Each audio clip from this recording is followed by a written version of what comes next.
Արյունոտ ճանապարհը ջրով են լվանում Այվազովսկի փողոցի բնակիչները, երեխաները չտեսնեն վախենան։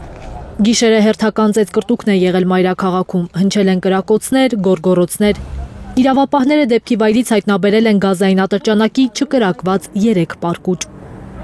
Կրակոց եղավ, խփեցին, հելանք սկորի բանջի, հետո հետ տվին սկորին, ասենք որ չի սկորի, իրական տաղ։ Մոտակայքում ապրողներն ասում են, միջադեպի մասնակիցներն իրենց թաղից չեն։ 21 ու 26 տարեկան 3 տղաներ կտրած ծակած վերքով հիվանդանոցներ են տեղափոխվել։ Նրանցից մեկը Երևանից է, մյուսներն Արարատի եւ Սյունիքի մարզերից։ Անպատժելի երկրում ենք ապրում, ասում են մարդիկ, ոչ ոք իր տեղում չէ։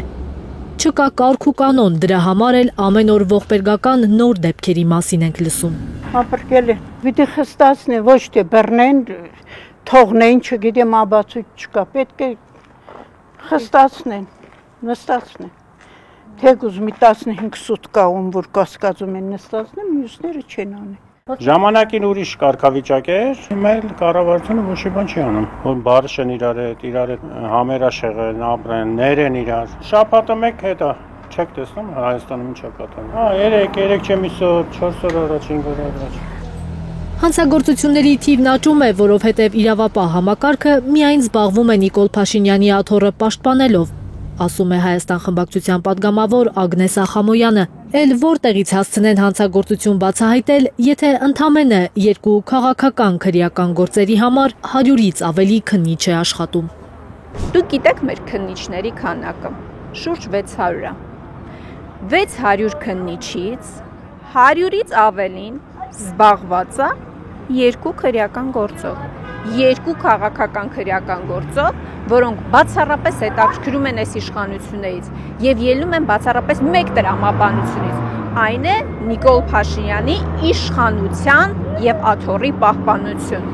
Կրիմինալ երկիր դարձած Հայաստանում լուրջ անելիք ունեն իրավապահները, նկատում է խորհրդարանի падգամավորը։ Դուք տեսեք վիճակագրությունը եւ կտեսնեք, որ դեպքերի